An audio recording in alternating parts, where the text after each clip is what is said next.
8 de la mañana con 38 minutos, hablamos en off en Radio Duna. Ya lo anunciábamos previamente, está con nosotros Máximo Pacheco. ¿Qué tal? Buenos días. Hola, buenos días. Máximo Pacheco, ex ministro de Estado, miembro ahora del Instituto de Políticas Públicas de la Universidad Católica. No, Centro de Políticas Públicas. Exactamente. Es que hay tantos que me pierdo. Y director en el DUOC. Así que estoy... miembro del Consejo del DUOC. Miembro del Consejo del DUOC, exactamente. Del ex Departamento Universitario Obrero Campesino. Profesor de la Escuela de Gobierno de la Universidad Católica. Y también miembro del Consejo del DUOC. Ex ejecutivo. Sí. Y director de TVN, que si hablamos de este tema será Nico el único interlocutor por razones obvias. Bueno, ¿por qué no se van entonces? No, nos vamos después. ¿Vas a partir por TVN? Vamos a hablar solo de TVN. ¿Hay algún otro tema? Haberlo sabido. No hubiéramos venido con Por Matías. lo menos puedo decirle que estoy muy orgulloso de haber sido nombrado por el Senado de manera unánime y transversal, con intervenciones de 12 senadores, que creo que fue algo muy importante para asumir ese cargo. Máximo Pacheco, para partir hablando de TVN, para partir hablando de política y de lo que está ocurriendo, no sé si vieron ayer las declaraciones de Camilo Escalona, miembro del Partido Socialista, partido del cual tú militas también. ¿Sigues militando? ¿Te refichaste? Absolutamente refichado y con las cuotas al día. Con las cuotas al día del Partido Socialista. Dice que él no es un exégeta ni tampoco, ¿cuál es la palabra que usa exactamente? Que es un gran... No es promotor la palabra. No, él dice que él va a ser un exégeta del legado de Bachelet. Del legado de Bachelet. O sea, que hay eso abarca todo, digamos. El legado de Bachelet es de Bachelet, eso es lo que él está diciendo. Exactamente. ¿Cuál es tu posición respecto, ya con un poquito más de distancia, con el agua un poco más calma, del legado de Michelle Bachelet? Y si quieres hacer la distinción de Bachelet 1 y Bachelet 2. No, yo me quiero quedar con esta presentación que tú hiciste de las aguas calmas. Porque hace 6 meses en este país hablábamos de que si salía elegido uno de los candidatos, el país se transformaba en Venezuela. Y si salía el otro candidato, este país iba a perder todos los derechos sociales conquistados por la gente. Y eso era una exageración, eso no era verdad. Y lo estamos viviendo hoy día. Lo estamos viviendo hoy día, donde claramente muchas de las cosas que se discutieron durante el gobierno de la presidenta Bachelet son consenso en Chile. Es consenso en Chile la gratuidad. Yo les contaba que yo soy miembro del Consejo del DUOC. Este año postularon, pero quedaron inscritos como alumnos más de 30.000 personas en el DUOC. De las 30.000 personas que quedaron inscritas en el DUOC, la mitad está con gratuidad. Es una tremenda conquista, eso es algo que hoy día se reconoce como un derecho en favor de la educación técnico-profesional y la educación superior. Temas como la interrupción del embarazo, que generaron tanta tensión y dramatismo en la discusión, unos querían la vida y otros querían la muerte, dejó de ser así para aceptarse como sociedad que tenemos derecho a que las mujeres resuelvan en determinadas circunstancias sobre eso. Por lo tanto, yo me quedo con lo que tú dices. O sea, hoy día tenemos un país distinto también de cómo se instaló el gobierno de la presidenta Bachelet. La presidenta Bachelet se instaló con un Congreso mayoritariamente favorable. Y yo creo que eso marcó de alguna manera el gobierno de Bachelet. Y hoy día el presidente Piñera se instala con un parlamento donde no tiene mayoría, sino que tiene minoría. Y eso creo que de alguna manera también está marcando la forma en que el presidente Bachelet y su gobierno se están instalando y se están apeando en este tema.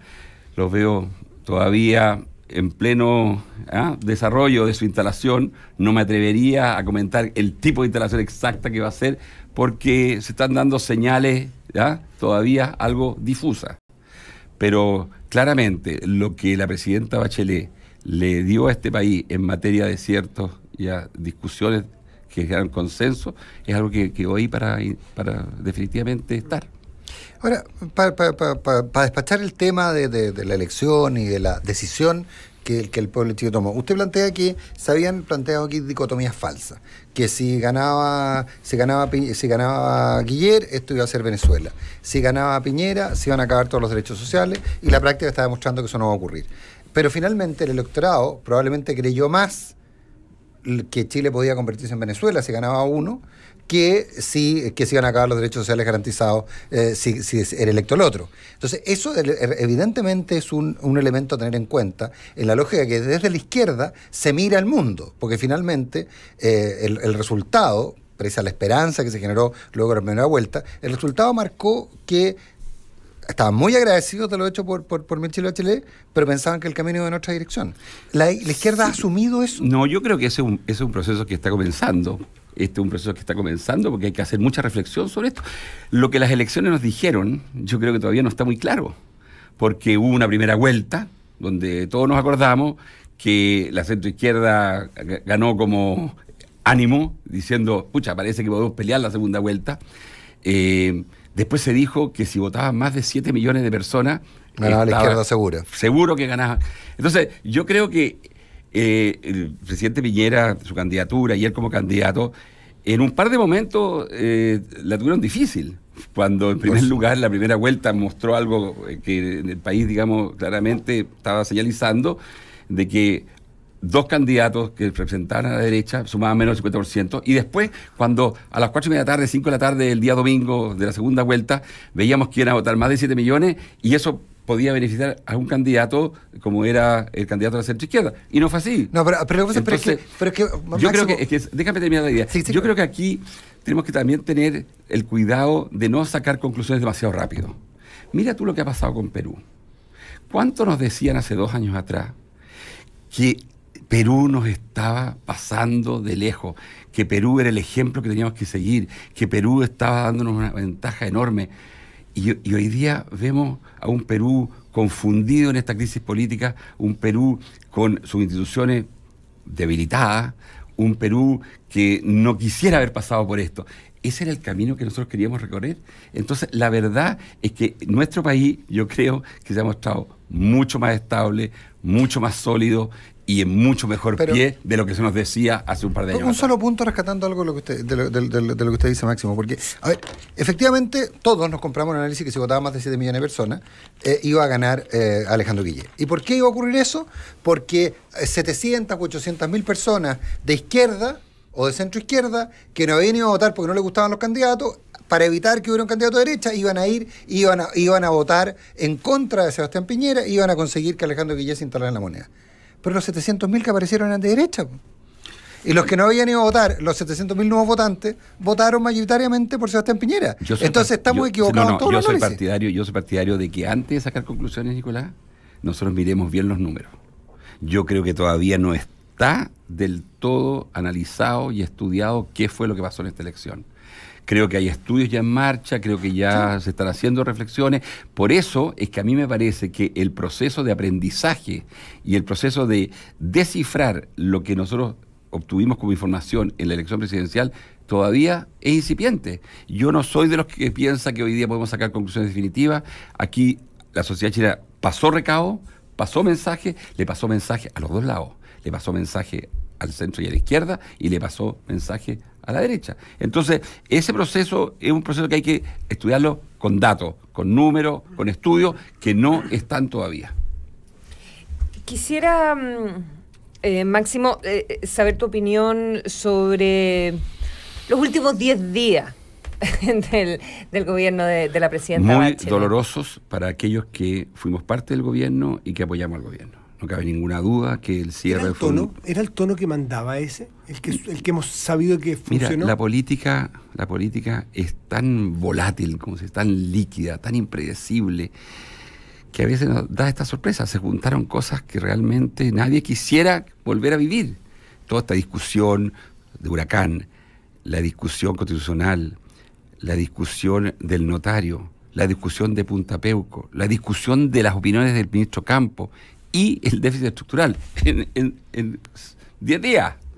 Entonces, evidentemente, eso no era parte del diseño y yo creo que fue muy desafortunado, porque dejó un sabor para aquellos que fuimos parte del gobierno, para aquellos que somos simpatizantes del proyecto, un sabor doloroso. ¿Y eso por qué sucede? Porque la política es venidosa.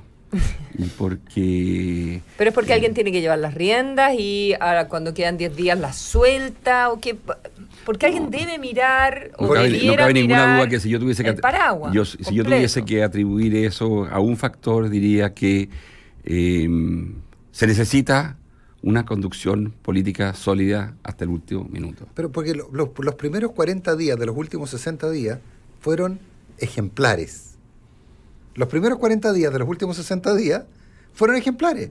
Fueron los desayunos, las reuniones bilaterales, el cambio de mando. Éramos titulares en todos los diarios del mundo diciendo, este es un traspaso de mando ejemplar. Y los últimos 10 días... Y mira, y yo creo lo siguiente, es que yo creo que en parte eso se dio porque el país estaba un poquito aburrido de esta exageración, de esta polarización y de esta caricaturización. Claro, por supuesto. Entonces vino... ¿Pero qué estaba pensando? Se abrieron las urnas y salió este otro país que quería realmente... No, bueno, pero en los últimos 10 días máximo lo que pasó, tú dices falta de conducción. ¿Aquí cada uno hizo lo que quiso? No, mira, yo no soy parte del gobierno en ese momento y me parecería muy impropio de mi parte. No, pero tú afirmaste que había habido falta de conducción. No, yo creo que lo que me preguntó Consuelo, ¿qué es lo que aquí podíamos sacar como conclusión? Yo creo que lo primero es que cuando uno gobierna, la primera prioridad es tener conducción política, robusta, sólida y hasta el último día. Uh-huh. Y esa es... ¿A quién le corresponde eso? Bueno, la conducción política siempre en los gobiernos está en manos del comité político. Del comité político. Y esa cuando tú fuiste ministro, no estabas en el comité político, pero participabas, me imagino. No, y me convidaban y claro, me porque eras parte. Era muy activo. Exacto. ¿Cómo operaba? Porque el mito está que los que operaban en el círculo de la presidenta, no necesariamente los ministros, que había una suerte de poder en la sombra de Ana Uriarte, de los asesores de allí del segundo piso. ¿Esa es tu experiencia o no? ¿Había ministros? No, yo creo que los gobiernos son equipos muy diversos, equipos muy amplios. Yo era un ministro que al principio pensé que era un ministro técnico, porque la electricidad suponía que era técnica. Después me di cuenta que era claramente un ministro social, porque la cuenta de la luz a la gente le importa mucho. Y terminé concluyendo de que era un ministro también político, porque las tensiones, las disputas, los conflictos que se generan a partir de las soluciones energéticas tienen un profundo sentido político, y entonces uno tiene que hacer política y uno tiene que preocuparse de gestionar las controversias, gestionar los conflictos. A mí no me gusta mucho esta idea de que lo que tenemos que hacer como país es ser todos iguales y el consenso y el acuerdo. Eso sería una falta de respeto hacia la democracia. La democracia es que la gente elige quién gobierna y quién es oposición. Nosotros éramos gobierno, ahora somos oposición. Es bueno que así sea, porque es bueno para los gobiernos tener el contrapeso y el contrabalance de una oposición. Y por lo tanto, cuando a mí me llaman a decir que todos tenemos que ser iguales, que todos tenemos que acordar todo y que la controversia es mala, yo digo que estamos completamente equivocados, que eso no forma parte del juego democrático. Como profesor de la Escuela de Gobierno de la Universidad Católica, el curso que vamos a dar, digamos, con Diego Lazo el próximo semestre para el magíster de políticas públicas es la política de las políticas públicas. Entonces, nosotros tenemos que ser capaces justamente de entender que la política tiene que ver con la gestión de las controversias, tiene que ver con cómo administramos los conflictos, que los conflictos en la sociedad existen porque hay intereses diversos, porque hay visiones diversas y porque al final la gente es diversa. Yo no quiero dejar pasar, porque mencionó su condición de ministro de Energía y probablemente cuando se haga la evaluación del gobierno de Michelle Bachelet, uno de los sectores que va a resultar mejor evaluado va a ser el de energía, por el cambio que se generó, y el responsable está sentado en esta mesa. Hay que ser justo. En ese aspecto, usted está escribiendo un libro, entiendo, con Hugh Rootney, con un grupo más grande de gente. Es un libro que ya está escrito. Que ya está en manos de los editores y de los diseñadores y que esperamos sacar en la primera quincena de mayo. Es un libro. ¿Y cuál es la gran conclusión? A ver, la gran conclusión es, en primer lugar, que la transformación energética que vivimos en Chile se debe principalísimamente a que trajimos competencia a un mercado donde había muy poca competencia. Eso no lo dijimos nosotros, eso lo dijo la Fiscalía Nacional Económica en su momento. Y la competencia trajo que las licitaciones que comenzaron a haber, llegaron nuevos actores, llegaron nuevas tecnologías, y así como introdujimos la energía solar, la energía eólica, sí, que en ese momento previo, durante el gobierno anterior del presidente Piñera, los actores interesados decían que no, que la energía solar era intermitente, que era para los países ricos, que era para los países que tenían subsidios, y nosotros demostramos que con competencia éramos capaces de traer energía solar y eólica a este país, que comenzó el gobierno con 6% y Sí. terminó con 20%. Máximo, pero esa es la gran lección del salto- libro de la transformación el cambio energética. tecnológico fue tan rápido o finalmente lo que pasaba que en Chile estábamos viendo era una isla al respecto? No, el cambio tecnológico ha sucedido en todo el mundo y ha impactado a todo el No, mundo. de acuerdo, pero- y Al Gore, vicepresidente de Estados Sí. Unidos, ¿qué dijo sobre Chile hace Sí, 2 meses no, atrás? un video. Chile inspira al mundo en el campo de la energía. El cambio tecnológico nos favoreció, obviamente, Claro. pero no es lo que explica la transformación energética de Chile. Lo que explica la transformación energética de Chile es que una economía como la chilena, que es una economía capitalista, de mercado, ya nosotros le dijimos al Estado, usted es responsable de traer competencia. La competencia en los mercados solo la puede crear el Máximo, Estado. ¿por qué nunca has participado en una elección popular hasta donde yo tenga recuerdo? Tu padre fue senador, político, diplomático. Usted era una hermana concejal. ¿Por qué nunca te has metido? No nos quedan muchos minutos, pero me llama la atención mucho la academia. No, yo he estado principalmente, digamos, en el mundo privado, en el mundo ejecutivo Sí. corporativo, luego he ocupado cargos en empresas públicas, en Codelco, en ENAP y hoy día en Televisión Nacional. Soy una persona que... ¿Te gustaría a futuro? Definitivamente sí, definitivamente sí. Y no le voy a hacer el quite, porque me parece que aquellos que tenemos preocupación por los temas públicos, que nos interesan los temas públicos, y es lo que estamos enseñando en la Universidad Nos quedan Católica. pocos minutos. Me interesó esa franqueza, definitivamente sí. El Partido Socialista tiene un vacío de liderazgo importante. Me imagino que no van a ir a buscar a la presidenta Bachelet por tercera vez, porque ella ha dicho no quiero volver aquí. Y van a surgir legítimamente muchas cuerdas para un trompo. ¿Te gustaría ser parte de esas cuerdas para eventualmente una candidatura? ¿Presidencial? Mira, yo no le voy a poner apellido a la candidatura, solo voy a decir que cuando uno está interesado en los asuntos públicos, cuando uno cree que puede hacer una contribución en los temas públicos, uno tiene que estar disponible para ese tipo de situaciones, que son costosas desde el punto de vista de la calidad de vida, que son costosas desde el punto de vista de los agravios y desagravios que uno pasa, pero que al final también uno tiene que ser consistente y consecuente. Y yo hoy día estoy dedicado a la educación técnico profesional en el DUOC, apasionado por lo que se hace en el DUOC, apasionado por lo que son estos jóvenes. Hay 100.000 jóvenes en el DUOC que están estudiando para que este país sea mejor, para que el bienestar de su familia sea mejor, y uno le está haciendo clases además en la Universidad Católica, en la Escuela de Gobierno, enseñándole a los alumnos lo importante que es la vocación de servicio público. Y aquí uno no puede ser como el padre Gatica, Y te vamos que a predica ver... y no practica, claro, enseñando políticas públicas y no jugándosela en la cancha finalmente, en el Oye, y cuando la presidenta Bachelet me ofreció ser ministro de Energía, no tuve ninguna duda en aceptar de inmediato, porque me estaba pidiendo que pusiera mis capacidades al servicio de un cargo público. ¿Mito, verdad que lo le ofrecieron al Ministerio del Interior? Mito, ¿Que le ofrecieron al Ministerio de Hacienda? mito, ¿Le ofrecieron algo? energía, ¿Y después de eso? energía. Está demostrando sus dotes políticos. Está aprendiendo, está ¿Estamos aprendiendo. hablando del gobierno de Bachelet? Bachelet, ¿Estamos hablando del sí. gobierno? No, Bachelet, Ah, ya, pero- nunca por tanto. Consuelo No, Saavedra. pero si No, yo soy no, la oposición, Zulina aquí, y eso es importante decirlo, la oposición es muy importante en el sistema democrático. Y no se nos llame acuerdo porque son buenos los acuerdos. Lo bueno es la discusión, el diálogo, la participación y finalmente que se recojan las buenas ideas de todos los Espérate, sectores. como al final de los talk shows. ¿Frente Amplio o Democracia Cristiana? Los dos, pues, absolutamente. La cuadratura del círculo. No, si no hay ninguna cuadratura del círculo. O sea, a nosotros se nos dijo cuadratura del círculo en la época de Pinochet, cuando llamábamos a votar no y se decía que había 17 partidos y eso era imposible, que eso era el desgobierno mismo. Y demostramos, y ahora los mismos que nos criticaban nos dicen que esos fueron los mejores años de la historia política de Chile. Entonces, no, sí, construir acuerdos se puede. Y yo quiero decirlo en mi calidad de ex ministro de Energía, porque cuando yo asumí como ministro de Energía, Chile estaba en una situación pero muy difícil en el campo energético, en parte porque no había acuerdos, en parte porque estábamos en las trincheras y fuimos capaces de construir una política pública con diálogo, con participación, con legitimidad social y con disciplina de ejecución. ¿Qué significa disciplina de ejecución?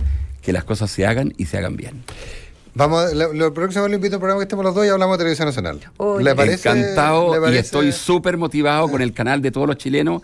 Estoy en un proceso interesantísimo de inducción para entender todo lo que está Pero pasando apúrese, ¿no? en TVN y espero entonces poder incorporarme al directorio lo antes posible para de esa manera poder... ¿Todavía no forma parte directamente? Yo en este momento fue aprobado esto por el Senado de manera unánime, con 32 votos a favor, ninguna abstención, ningún voto en contra, y en este momento el decreto está en la moneda y espero que salga lo antes posible. Es verdad, no, yo tengo una copucha, pero no A sé ver, si a es ver, verdad. a ver, Yo a sé ver. que es una pregunta de TVN, pero ¿es verdad que el nombre estaba mal escrito? Yo no tengo ninguna Ya, versión. bueno. Pero no tengo ¿por ninguna qué el versión. decreto? ¿Quién no firmó el decreto? ¿Por qué el No, el decreto decreto no? tiene que ser firmado No, por, eso de la firma del decreto. por la ministra y el presidente de la República. Y después se va a Contraloría.